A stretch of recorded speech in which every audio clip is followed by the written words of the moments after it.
Distinguished chairs, participants, welcome to this panel where we're going to discuss musculoskeletal health. Semih, AYDOİDODU, and I will be co-chairing this session. He is participating online. And about the content and for presenting the speakers, I'm leaving it over to Professor Semih. Distinguished colleagues, I'm sorry I couldn't be with you physically today. This Congress is taking place under hybrid conditions, and I'm trying to participate from where I am. This session is addressing the musculoskeletal problems, and it's going to have a multidisciplinary approach. First, about imaging.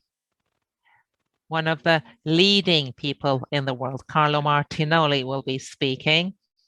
He's going to be talking about the ultrasonography and joint scoring in hemophilia. He's a leading figure. He has trained many radiologists and non-radiologist clinicians, us among those. He has contributed to our training, our education. He transported ultrasonography to the clinic in the hemophilia community. Clinicians, hematologists, physiotherapists, physiatrists, orthopedists, ultrasonography, how it could be used by them as a diagnostic method. He tirelessly contributed to our training, continues to do so. First, we're going to listen to him. Following that, we're going to talk about joint health and kinezyology. Necati TAT, and last, Başak KOÇ is going to talk about sinovectomy, especially radioactive sinovectomy in joint disorders. Because I'm online,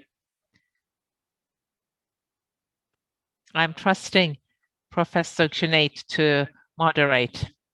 I wish you all a good Congress again. And Dr. Martinoli, I would like to invite you.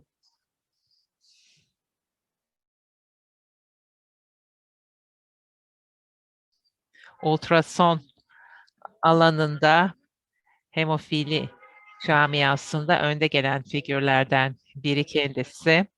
Bütün hususlarını öğretti bize, ultrasonografi nasıl kullanılır hemofiliya hastalarında. Teşekkürler bize katıldığınız için. Buyurun, söz sizin. Çok teşekkürler bu nazik tanıtımınız için. Umarım beni güzel duyuyorsunuzdur. Ekranımı paylaşıyorum. Peki. Lütfen teşekkür etmek istiyorum Profesör Kavaklı'ya beni davet ettiği için. Derneğinizin yönetim kuruluna da teşekkür ederim bu konuşma fırsatı için. Ultrasonografiden bahsedeceğim hemofili alanında. Umarım slaydı görebiliyorsunuzdur. Görebiliyor musunuz her şeyi? Peki. Temelde durum evrim geçiriyor hemofilide. Bir şeyler değişiyor. Geleneksel sonuç ölçümleri değişiyor. Çünkü bu ölçümlerin bazıları aslında pek doğru olarak cevap veremiyor klinisyenlerin ihtiyaçlarına. Çünkü progresif ve evrimsel bir doğası var terapilerin. Geçmişte önemliydi şunu belirlemek. Bir eklem kanaması şişmeye yol açar mı, ağrıya yol açar mı diye. Fakat şimdilerde daha fazla hastada bazı durumlar belirliyoruz. Kanamalar subklinik bile olsa olabiliyor, minör de olsa ve herhangi bir önemli klinik semptomlara yol açmasa bile olabiliyor bu ufak kanamalar. Bu da perspektifi değiştiriyor ve geleneksel sonuç ölçümlerinin perspektifini değiştiriyor. Tabii ki ağrıya güvenemeyiz bir kanama indikatörü olarak. Çünkü biliyorsunuz çoğu hasta ağrı raporlamıyor. Onun için bu bir anahtar olmuyor bize. Yani herhangi bir eklem stabil değil mi, stabil mi diye saptamak için. Aktivite var mı, yok mu hastalık süreciyle ilgili olarak anlamamıza yeterli kalmıyor. Ağrı tabii ki aynı zamanda yeni bir akut epizod olmayabilir, sekonder olabilir. Bazı osteokondral değişiklikler ve hasara. Belki bu tip hasar da mevcut olabilir aynı zamanda eklemde ve bir kanamanın saptanması ağrıya dayanarak aslında o kadar da dümdüz olmuyor. Belki biraz yanıltıcı da olabiliyor hatta. Şu anki yaklaşımlar, mesela şu anki testler, HAHS, laboratuvar testleri, işte yıllandırılmış kanama oranı, dip değerleri, bunlar tabii ki önemli ama bunlar gerçekten istediğimiz hassasiyet ve özgürlüğü veremiyorlar ki durumunu değerlendirebilelim bu durumdaki hastaların eklemlerinde olan. Tabii ki önemli ölçümler de var ama bir fikrimiz yok. Gerçekten eklemin gerçek durumu nedir bu hastada anlayamıyoruz. Bazı durumlarda eklemler daha fragil olabilir. E, Diğer eklemlerden daha fazla yeni kanama epizodlarına açık olabilir. Onun için eklem düzeyinde anlamamız lazım ne olduğunu. Laboratuvar testinin düzeyi ne olursa olsun, hastanın semptomu ne olursa olsun, hastalık tipi ne olursa olsun. Neyse ki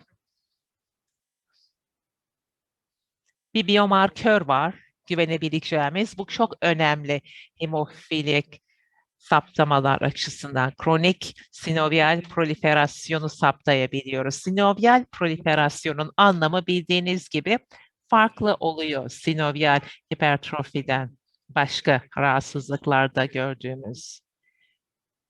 Mesela romatoid artritte olduğu gibi kronik enflamatuar rahatsızlıklarda kronik sinovial proliferasyon belki enflamasyonu gösterebilir ama bu spesifik durumda hemofilyak atropatide proliferasyonun kronik göstergesi şudur.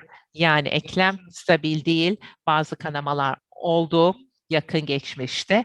Hatta hasta tamamen asemptomatik bile olsa bu böyle olabilir.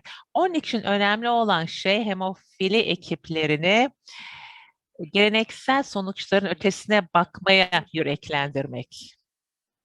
Tabii ki hematologların bazı slaytta yazdım bazı harika aletleri var, laboratuvar testleri, klinik yaklaşımlar gibi ama onlar da görüntülemeye doğru gitmeliler artık. Görüntüleme tek yolu net bir fikir edinmenin, gerçekte ne oluyor eklem düzeyinde diye görmenin.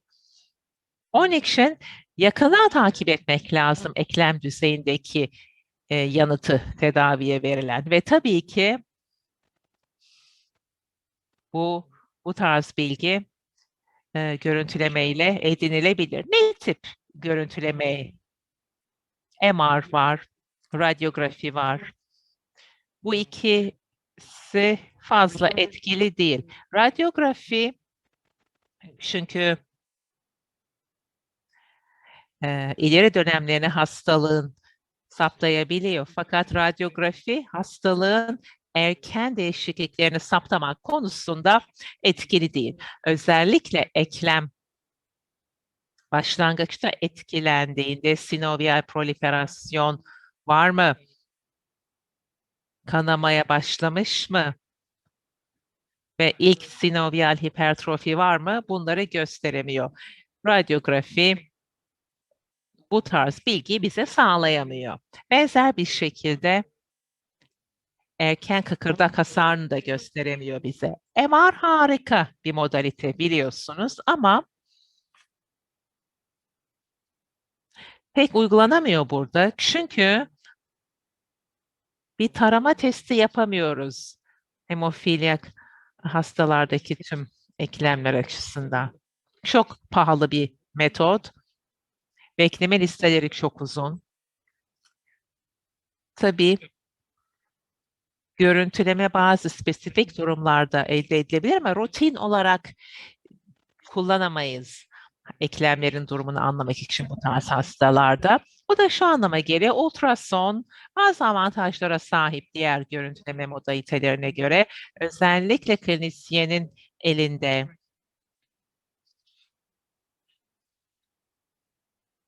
bize çok hızlı bilgi sağlamak durumunda. Aa, eklemlerin durumunu bize gösterebiliyor. Hastalık aktivitesi ve osteokondral hasar konusunda. Tabii ki tarama sıklığı, sinovial proliferasyon ve erken osteokondral değişikliklerin saptanması için ayarlanmalı. Ama bunu düşünmek önemli çünkü tek yolu bir fikir edinmenin, eklemlerin durumu hakkında fikir edinmenin semptomları ortaya çıkmadan önce bu. Tabii ki bağlam öyle bir bağlam ki çok detaylı bir kontrolünü sağlayamıyor bu eklemleri. Hastalar yılda bir kere vizitaya geliyor. Birkaç kez vizitaya geliyor. Çok sık değil. Onun için geleneksel çıktı ölçümlerini düşünürsek yanlışlıkla her şeyin doğru olduğunu düşünebiliriz eklem düzeyinde. Ama bu gerçekte doğru değildir. Yani hastalık progresi olabilir. Hematologların görüntüleme kültürünü kabul etmeleri gerekir. Entegre bir parçasıdır bu hasta değerlendirmesini. Biz çok basit bir sistem geliştirdik. Bir muayene yapabilmek için ilgilendiğimiz eklemleri hem de çok basit makineler kullanarak yapıyoruz bunu. Ve tasarladığımız zaman bu sistemi kolay öğreniliyordu. Yani uzman olmayanlar da çok kolaylıkla öğrenebiliyordu ve bu fizik muayeneye entegre ederek klinisyenin hassasiyetini arttırabiliyordu. Yani bir görüntüleme tekniği olarak değil ama basitleştirilmiş bir ultrason cihazı yardımcı oluyor fizik muayene esnasında doktorlara ve bilgi sağlayabiliyor klinisyenlere. Bu sadece kanama epizodlarını anlatsın diye tasarlanmadı ama bir tarama aleti olarak kullanılması için tasarlandı ki erken değişiklikleri eklem düzeyinde saptayabilelim. Yani gereklilikler arasında kullanım kolaylığı konvansiyonel ultrason makineleriyle 4-5 tarama düzlemi var ama eklemlerin durumunu iyi gösteriyor. Teknik son derece standartize, yorum da son derece standartize. Yani çok yüksek uzmanlık gerektirmiyor ultrason muayenesi konusunda. En son olarak da ultrasonun avantajı bir de şu, tekrarlanabilir.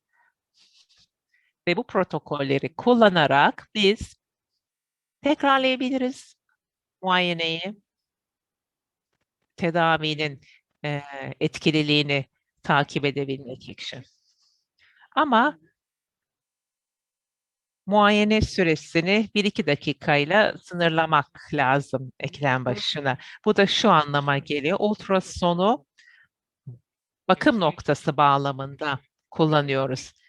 Stetoskop gibi hızlıca bir bilgi versin diye, detaylı değil, hızlıca bize detay versin diye eklemin aktivitesi ve hasar durumu konusunda. Yani siyah beyaz, tuz karabiber gibi bir şey. Bu sistemi eklem muayenesine eklediğimiz zaman saptayabiliyoruz, tarayabiliyoruz. Eklemlerin içini tarayabiliyoruz, görebiliyoruz. Efüzyon, karanlık alanlar burada gördüğünüz. Bakın veya sinovium. Bakın duvarları kalınlaşmış reseste.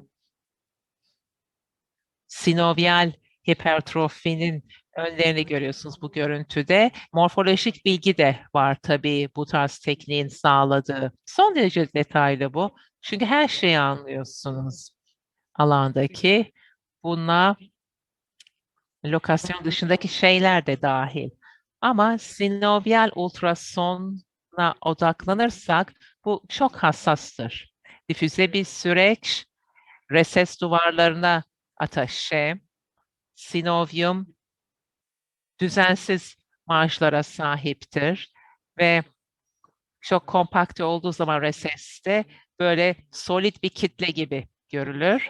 Ama aynı zamanda ultrason mükemmeldir. Dışlayabilirsiniz herhangi bir efüzyon veya sinovyumu. Bu çalışma kadavralarda yapılmış. Burada görüyorsunuz talusu görüyoruz. Bu gölgesi, kubbe, boyun, distal tibia. Biraz kan enjekte ettik bu ekleme. 1 ml enjekte ettikten sonra kan görünebilirdi bile. 2 ml çok daha fazla görünür.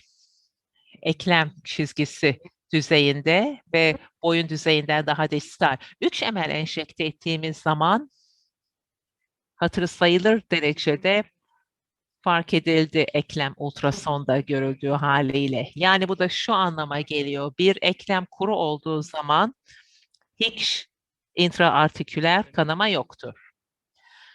Bu başka bir çok önemli nokta bilinmesi gereken. Bu şekilde hastanızı yönetebilirsiniz. Artropati ve ağrı varsa bu hastada. Ağrı yeni akut bir epizodla alakalıdır çünkü. Ultrason size bu konuda bilgi verebilir. Bunu da efüzyonu saptayarak yapar. Ve reseslerin durumu da size gösterir. O ağrı hakikaten bir kanamayla mı ilgili yoksa osteokondral hasarlama ilgili diye. Kronik sinovial proliferasyonla ilgili olarak unutmayın kavram his. Çünkü gördüğümüz şeyin çoğu ultrason görüntülerinde aslında sinoviumla ilgili. Burada bu ultrason resminde gördüğünüz gibi resesleri görüyoruz. Ama bu sadece sinovium değil, bazı durumlarda biraz efüzyon da var, biraz kan degradasyon ürünleri, pıhtılar bir arada olabilir. Onun için kronik sinovial proliferasyon dediğimiz zaman şunu anlamamız lazım. Gördüğümüz şey tamamen sinovial değildir çoğu durumda ama başka birçok kalemi daha içerir. Fakat bütün bu kalemler şunu hastalık aktivitesini gösterir. Önemli olan bu. Reses distande olduğu zaman bu tarz bir dokuyla o zaman sinovium olduğunu varsayarız ama bu biraz daha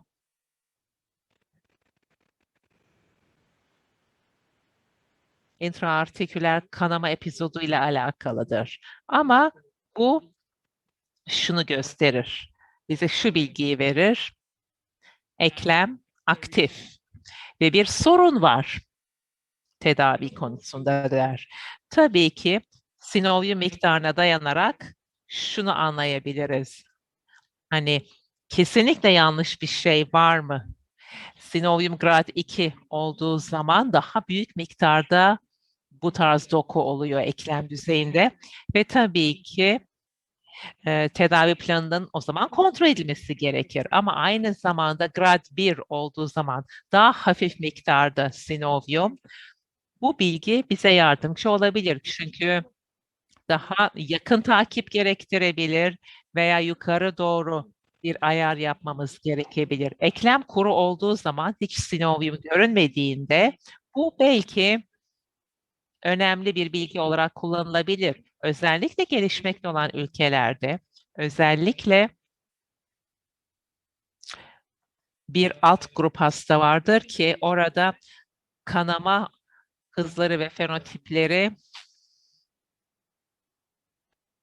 olası bir aşağı yukarı aşağıya doğru profilaksis gerektirebilir. Grad 0 bir ince ayar gerektirebilir profilakside. Sadece düzeyleri arttırmak amacıyla değil, bir de azaltmak amacıyla. Osteokondral hasara geçersek, evet osteokondral hasar görülebilir ultrasonda ama tabii ki kapsamlı bir şekilde MR'da da görülür. Buradaki görüntüsüne bakın. Ayak bileği orada kıkırdağın çok güzel bir şekilde tibiada olduğunu görüyorsunuz. Saptalar eklem burada. Ultrasonda bu görüntüyü görürüz. O da ekspoze yüzeyleri gösteriyor. Buradaki kıkırdak bu subkondral kemik ama buraya penetre edemiyorsunuz eklemin merkezine muayene etmek için kondra yüzeylerini tutarlar eklemin. Çünkü ekspoze değiller ultrason ışınına. Ama şunu anlamak önemli. MR'ın tabii avantajı çok daha analitik olması ultrasona göre. Sonunda bir hasar olduğu zaman ve hasar görüldüğünde bazı alakalı bulgular da mevcut olabilir. Bunlar ultrasonla algılanır. Bakın bu görüntüye burada tamamen kıkırdaklar bozulmuş. Sorunlar var osteokondral yüzeylerle ilgili. Osteofitler var gayet görünür bu düzeyde. Distal tibia düzeyinde ve talus boynu düzeyinde. Bu da osteofitlerin görüntüsü. Fakat bu osteofitleri ultrasonla gördüğüm zaman şunu varsayabilirim. Bu beklemem gereken resim merkezi kısmında, kanlı kısmında eklemin. Onun için kıyasladığımız zaman ve bu çalışma Utrecht grubundan geliyor. HEDAS kullanarak ve MR'ı çok ileri sekanslarla kullanmışlar. Bu bir Ferrari'yi bir öbür arabayla kıyaslamak gibi sonunda mükemmel bir korelasyon görülmüş. Sinovial hipertrofinin saptanması ve sinovial hipertrofinin gradlanması konusunda. HEDAS skorunda ve MR skorunda görüldüğü gibi kemik hasarı içinde bu nispeten beklenmedik bir şeydi. Tabii ultrason belirleyemiyor her bir osteofiti eklem düzeyinde ama hastalık difüze ise yüzeyleri etkiliyor tabii. Ekspoze olan yüzeyleri etkiliyor ultrason ışınına maruz olan. MR ve ultrason arasındaki korelasyon iyiydi.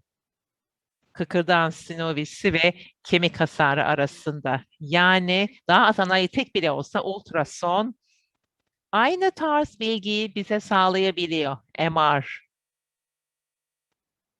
ile.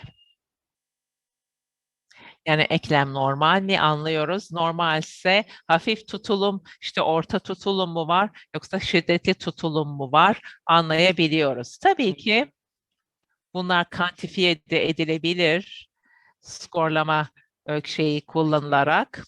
Tabii ilginç olarak sistematik olarak görüntülenmesi eklemin HCHS ve HEDAS'ı kıyasladığımız zaman yakın tarihte yapılmış çalışmalar var. İngiliz ve İspanyol literatüründe yaklaşık %15'inde hastaların ultrason saptayabildi anormallikleri eklem düzeyinde ve tamamen negatifti bunlar HCHS'te. Yani şu anlama geliyor. Klinik muayene tek başına daha az saptayabilir erken dönemlerini bazı hastaların hastalık durumunda. Bu önemli bir kavram ve fonksiyonel testi, ultrasonu ve laboratuvar testlerini kombine etmemiz gerekebilir.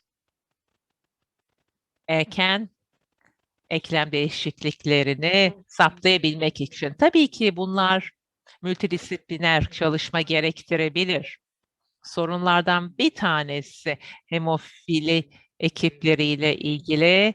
Bu onların kompozisyonu ve yetenekleriyle. Mesela ultrason yetkinliği olabilir bazen ama HS veya öbürü için olmayabilir. Bana göre bu önemli bir nokta. Bir sonraki hedef bunu düzeltmek olmalıdır. Yani ekibin her üyesinin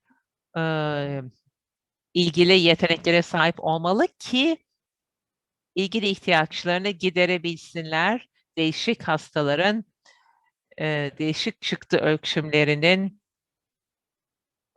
anlayabilsinler ve potansiyel hasarı saptayabilsinler henüz semptomatik olmadan. Ultrason aynı zamanda bir temel olabilir izlemek için hastaları zaman içinde. Kontrolde edilebilir hastalık progresi oluyor mu veya hasar durdu mu diye. Aynı zamanda şu anlaşılabilir. Tedavi planı etkili mi? Tabii ki takibinde yardımcı olabiliriz. Subklinik kanama olaylarını ve sinovial proliferasyonun. Ama tabii ki konfonde edici faktörler olabilir. Bunlar da tedavinin sonuçlarını etkileyebilir. İnsanlar tedaviye uyum sağlamazsa tabii. Veya dikkati bazı profilaksis metodlarına yönlendirebilir bazı hastalar için uygun olmayan. Yani bu tedavisini düzeltmeye yardımcı olabilir birçok vakanın. En son olarak da aynı zamanda kanamayla mı ilgili ağrı yoksa artritten ötürü mü oluyor bu ağrı, onların arasındaki farkı bize gösterebilir ve akut ağrının kaynağını verifiye edebilir. Bu önemli bir nokta hasta için. Yani hasta sonucunu iyileştirebiliriz bu şekilde ve etkili olmayacak tedaviyle ilgili masraflardan tasarruf edebiliriz. Çok teşekkür ederim dikkatiniz için.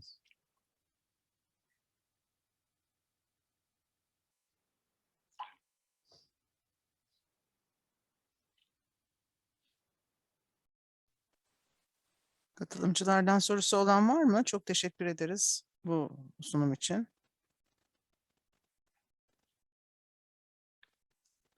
Belki devam edelim. Oturumun sonunda alırız soruları. Çok sağ olun.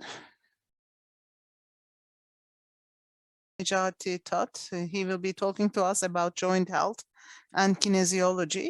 He is a physical therapy and rehabilitation specialist at Van 100. Yıl University. I would like to thank the organizing committee for inviting me to this Congress.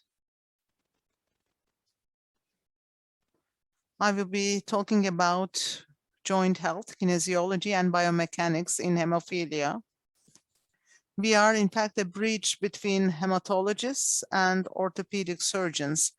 For the prevention of bleeding and for delaying surgery, I believe physiotherapy plays an important role. Patients usually come to us after the first bleeding, and we see a fullness and redness in the joints that are early signs, and these might lead to hemophilic arthropathy in the long run. And there is growth of the bones, subchondral cysts, which influence the biomechanics, hindering the balance, walking, and all the functions of the patient. In the long run, it can lead to irreversible damage. In the hemophilic arthropathy, in the existing treatment regimen, we prefer prophylaxis.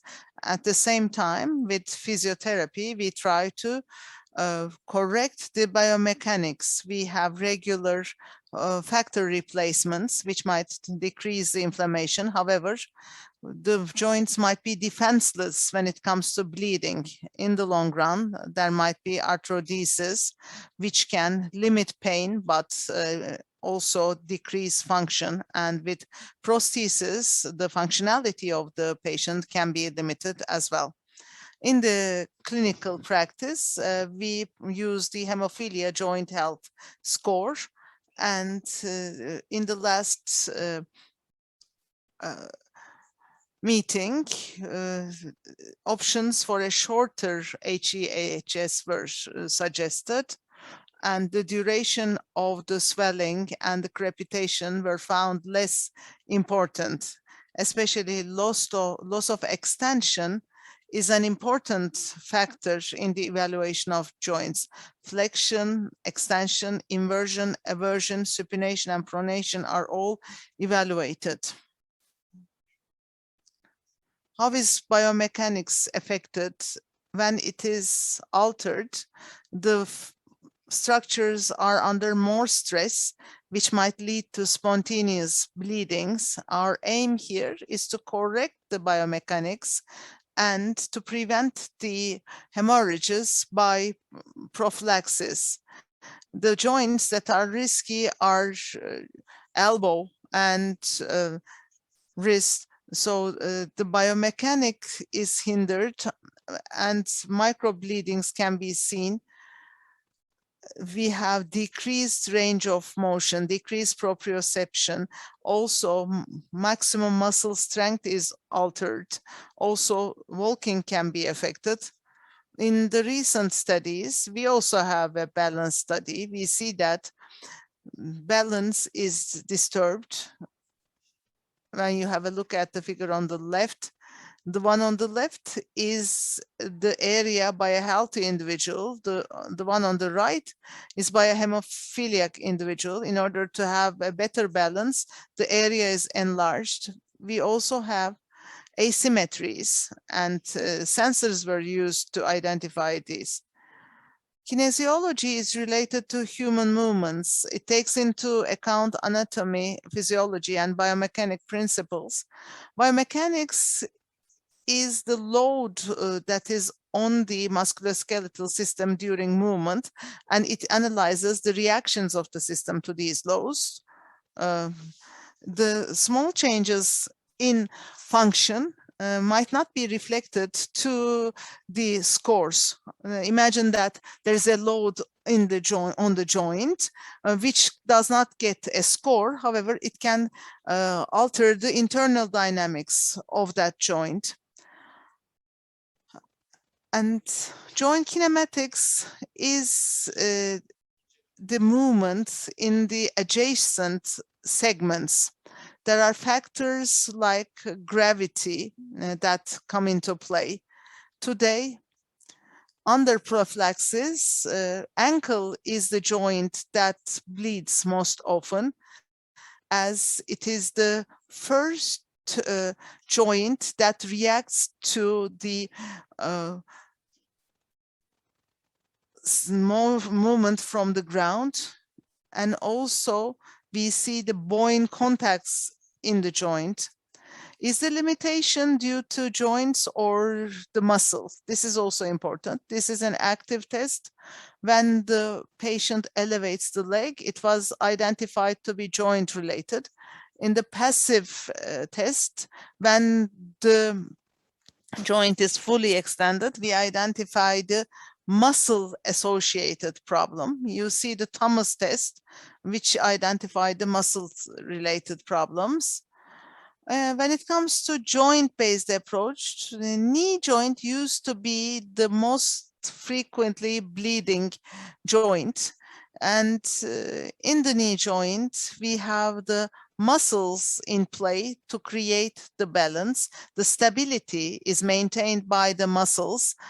And there is the rolling movement. When the knee is extended, the condyles go back. In the gliding movement, we see that on the left, rolling is the ball going downwards, and the mass, the cube, is showing the gliding movement. And the rolling movement is decreased, and the gliding movement is increased in individuals with hemophilia. And also there is the screw mechanism in the knee joint. In the last 20 degrees, we have the spinning movement, which maintains stability. When we have a look at rolling and gliding movements, during rolling on the femur, we measure the tibial angle. So we might identify pure rolling, and normally there is a 20 to 30 degrees of an angle, and depending on different amounts of loading, the movement can differ. We try to give the patients strengthening exercises like sandbags, and here we might also have TheraBands, and this is closed kinetics. We fix the distal part, and the exercises we suggest have less load on the joint, yielding more rolling movements. There are patients with 2 radiological scores here. The one on the top is a patient with a 0 Peterson score. However, there is rolling between 50 to 70 degrees and a negative rolling between 7 to 85 degrees. It is as if the wheel is rotating in the wrong direction while we go uphill. And radiologically, a bad joint with a Peterson score of 8, and the inner dynamics is better though. So there might be changes between the radiological and dynamic scores. In hemophilic knee joints, we have decreased rolling and increased sliding. And as a sign of a coordination impairment, the patients can also have negative rolling. And these are all sagittal loading, because knee joint can be loaded. When we stand up, it carries most of the weight, and when the kinematics is altered, the internal movements also change. As exercises, we ask the patients to walk in order to increase the aerobic capacity and to strengthen the knee muscles at the same time. In a study that was conducted, walking with 3 to 5 kilometers per hour rate and having a closed isokinetic chain, the acceleration is created differently, and in the open chain isokinetic exercises, it can be a deleterious exercise. In the right, we have the sandbag located distally. As there is an acceleration in the knee joint, there is the possibility of injury. The exercise with the TheraBand is a safer exercise. On the right, we have the Cybex isokinetic test. On the left, we have the leg press, which is a safe exercise for individuals with hemophilia. Closed chain exercises shows all the features of normal walking, and there is a minimal angular speed, and it creates minimum physical stress on the joint, limiting the injuries. Although the knee joint might not be affected, by giving closed chain exercises, we can strengthen the muscles and have decreased load on the joints. In a patient with contractures, the individual might not extend his knee because of the weak quadriceps and the atrophy. And due to this, the foot is in dorsiflexion position. In such a patient, strengthening quadriceps by itself is not sufficient. We have to definitely strengthen the gluteus and gastrosoleus groups of muscles as well. Another thing we evaluate at the knee is the Q angle. This has to be 10 to 14 degrees normally, and tibial torsion, femoral rotation, and ankle pronation might be influencing this angle. Also, having a pelvic tilt or differences in the length of the legs can be influential. These have to be evaluated as well. So in the transfer of the weight to the foot, there might be changes. The patient might be stepping inwards, and the strength might not be proportionate. So ankle joint is the most defenseless joint for the age group 0 to 18. Bleeding pattern is 38%, whereas it is 21% in the knee. Even if the patient receives prophylaxis, we should definitely focus on the ankle to see what the situation is. It is the first joint that reacts to mechanical stress, and because of good vascularization, it is prone to bleeding, and subtalar arthropathy is seen very often, and it can be disregarded. So when you see the radiological image below, you see that arthropathy is there. And in the first one, you see the arthropathy, and then you see the next stage. In the subtalar portion, rolling and gliding needs to be sufficient, and dorsiflexion and plantar flexion have to be sufficient in order for walking to be effective. Hind foot is the most important portion during walking, because during walking, this is the part that touches the ground first, and it absorbs certain loads, and it also works as a cradle as you push. And subtalar and midtalar joint supination and pronation is important for normal walking. 18 degrees of supination and pronation needs to be there. As the heel touches the ground, calcaneus is mildly inverted and there is supination. In order to absorb the strength, it pronates around 6 degrees. When there is contact with the ground, supination starts, and subtalar joint needs to be in neutral position. In the mid-stance phase, there is 15 degrees of external rotation. For the pushing function, the subtalar joint is important, and the relationship with the mid-tarsal joint also plays a role. Subtalar joint supination locks the mid-tarsal joint. And in the studies that were conducted, plantar flexor muscles of the hemophilia individuals were weak, and especially back muscles need to be strengthened, as these are stabilizers of the foot. These have to be strengthened in order to have the normal mechanics of walking. In individuals with low level of HA, the elasticity of the plantar flexors is lost. We want the muscles to be at a certain length. As the muscle shortens, if it cannot lengthen enough, there is tension. If it is too long, there cannot be enough force.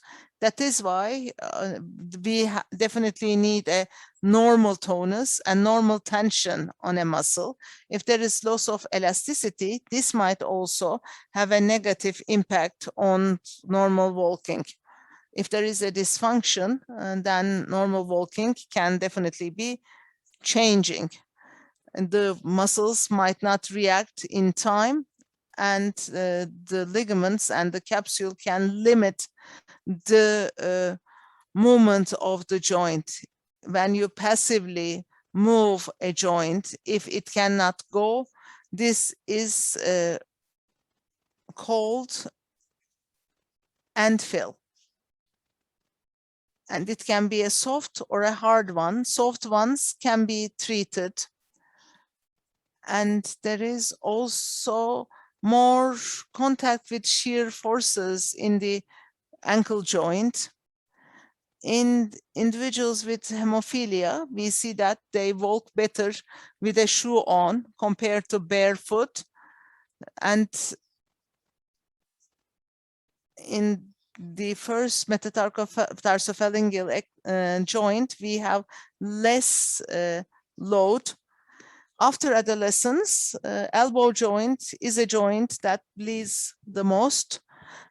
And this is the place where we see 80% of the initial symptoms. Even in Peterson score 0 patients, we might have rotational problems.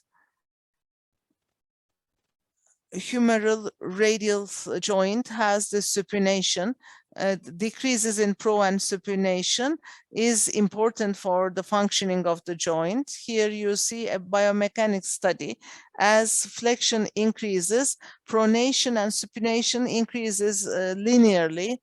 However, in B, with a Peterson score 0 patient, until 80 degrees, there's a linear increase. After 80 degrees, even if flexion increases, pronation and supination stay the same. With a Peterson score of 1, if there is 35 degrees of extension loss, supination increases linearly until 65 degrees.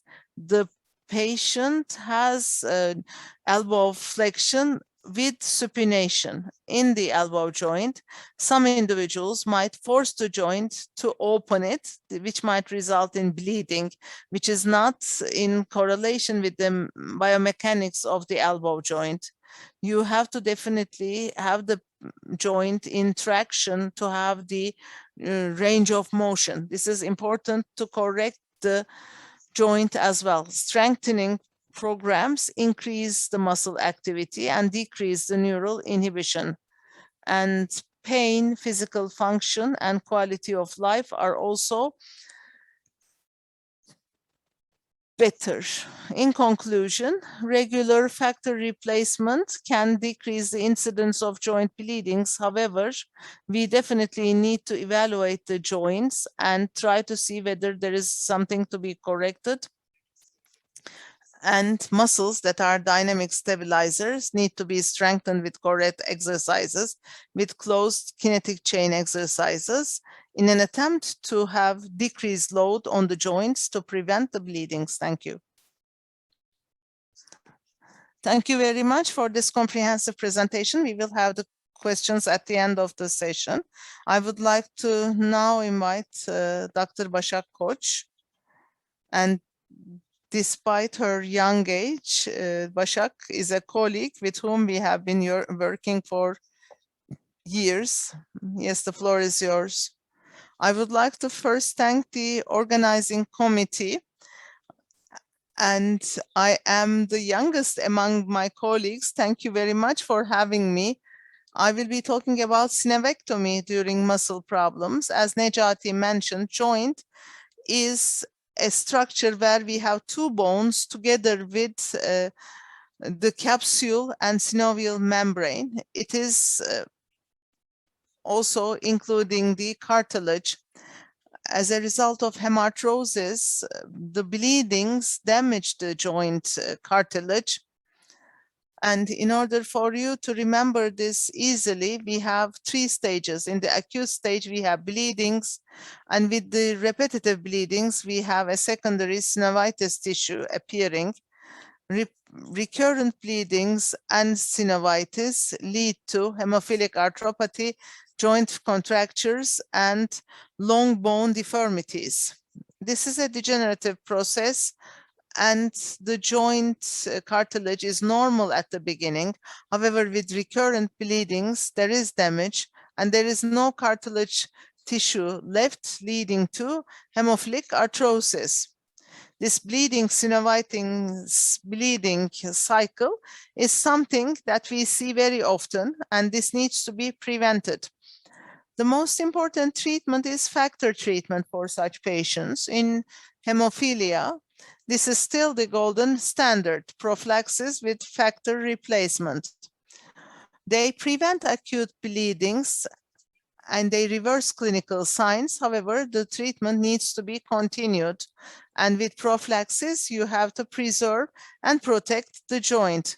We also have COX-2 inhibitors. They are anti-inflammatory, analgesic, and anti-angiogenic effects, which help us to protect the joint. as Necati, my colleague, mentioned in detail, in addition to factor treatment, we have to preserve the range of motion and preserve the muscle strength. Despite we do these with exercises, the cycle is not stopped, and we still have bleedings when prophylaxis does not work, and when with a conservative approach you cannot stop joint bleedings. You need to have sinovectomies. Sinovectomies might not be helping you, and when there is cartilage loss, you definitely have to consider orthopedic surgery as the last resort. Sinovectomies can be classified into two. One is the surgical ones, the other ones is non-surgical ones. I am trying to come from major to minor. Open sinovectomies are major surgeries, and while classifying surgeries, we heard about open surgery, open sinovectomies, and they should be regarded as joint replacements. In open surgery, we have a very invasive procedure. This can increase the length of hospital stay, and there is high use of factors. In the post-op period, there can be limitation of range of movement, and compared to other procedures, it has a higher risk of bleeding. Another procedure, actually, I have been working for 10 years in our center, and I asked the professor if they have used it previously. They haven't used it, the open sinovectomy, I mean. Arthroscopic sinovectomy, on the other hand, is still an option, and at our center, we still use it. In the arthroscopic sinovectomy, there is equal success, and it can be used to all the joints, but timing is very important because the joint damage needs to be identified in a timely manner and treated. It is more successful in young patients as compared to open surgery. Duration of hospital stay, length of hospital stay is shorter. And this is one of the patients that we approached recently. You see the appearance of synovium, and it is hypertrophic. At the beginning, after entry with the ports, you remove the blood that is in the joint. Then with the trocars that are placed with shavers and punches, you try to eliminate the hypertrophic synovia tissue from the joint. It sounds simple, however, it requires patience. As I am at the bedside of the patient while the surgery is performed, I know that the procedure requires patience, and full evacuation of the joint needs to be done. And when we talk amongst each other during surgery, with the replacement, the procedure is straightforward. But in this case, you are cleaning the synovium, and you need to have bleeding control and an hemostasis plan in place. In 2006, at our center, there was a thesis about this, and 29 joints were included, and 21 joints were evaluated after 6 years, citing the results. In the arthroscopic sinovectomy results from our center, we see that there is a significant decrease in the bleedings. Range of motion of the joint was preserved or increased, and joint scoring increased significantly. And with the Peterson and Arnold-Hilgerner scoring, which are radiological scores, there weren't many changes. In 2 of 29 joints, there were complications. Both were bleedings. Inhibitors developed in one patient. However, factors were used to control the bleedings. And then after synovectomy, the joints were well preserved. Lastly, these are techniques that we need to keep in mind. Arthroscopic sinovectomy is an active method, as I said. With Cüneyt, we also focus on radioactive sinovectomy and chemical sinovectomy, which are non-surgical alternatives. Agents that are chemical are used. However, these require repetitive injections as there is more pain. It is not that chosen. However, it can be used if necessary. And lastly, we have radioactive sinovectomy, with which we have abundant experience.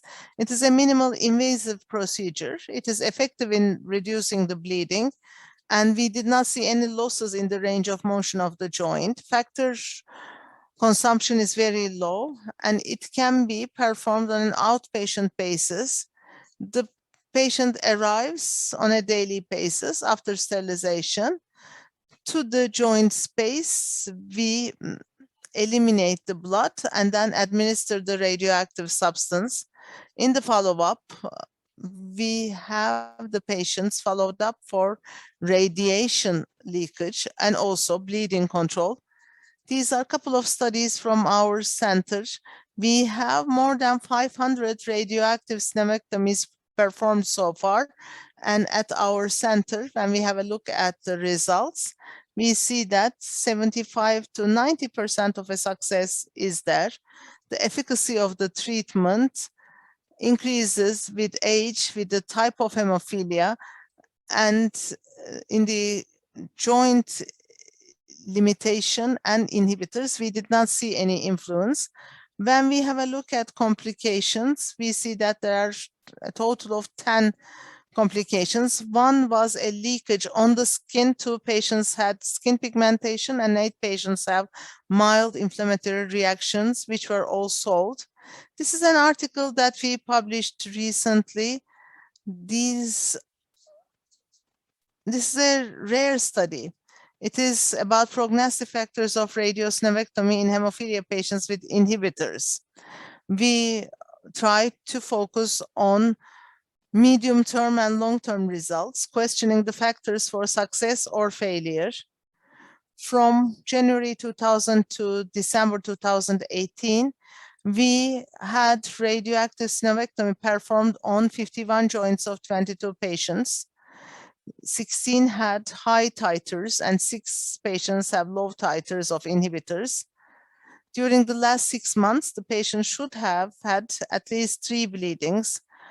Of the 47 joints, 19 had APCC prophylaxis. Despite this was the case, there was a need for radioactive sinovectomy. When we have a look at our results, 47 joints were evaluated. 47 joints, when we have a look at the median number of bleedings, it was 9 before treatment and 0 after treatment. There was a significant decrease, which was also shown for patients with inhibitors. And in 33 joints, there were no bleedings during the first 6 months. And in 11 joints, there wasn't any bleeding throughout the study. And there wasn't any difference between prophylaxis and on-demand. Having high titers or low titers of inhibitors did not influence the success of treatment. Median follow-up was 82 months and success was obtained in 33 joints, which means 70%. In 14 joints of 9 patients, we had failure. So repeat radiosinovectomy was performed. However, a third one was not needed in any one of these. In the 12-month cumulative survival, it was 87%. In 36 months, it was 78%. Treatment failure, when all joints are evaluated, is a little high for the elbow, but it's not statistically significant. There is a finding that is different than the ones found in the literature. This wasn't shown in the previous studies. ROC curves were used for this statistics. If a patient has more than 12 or more bleedings before the procedure, failure rates are significantly higher. However, there is no correlation with the inhibitor titer. In conclusion, even in patients with inhibitors, radioactive sinovectomy can be used effectively and safely. After making a good hemostasis plan, it can be implemented successfully. Having 12 bleedings or more is important because these patients have limited success. And radioactive sinovectomy, as we know, we have difficulties in having radioactive substances in our country. And although it is as if radiosynevectomies are advantageous, we have to definitely keep arthroscopic synovectomies in mind because they are as successful, and they might limit the patient's admission to surgery. Thank you very much. Thank you for listening. Thank you very much, Başak, for this speech.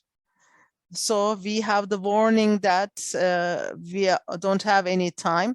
So the discussion should be done outside. I would like to thank all the speakers.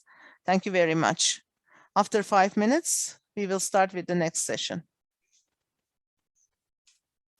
If you have any questions, 1 to 2 short questions during these 5 minutes. Thank you. Thank you very much to all the participants and the speakers, of course.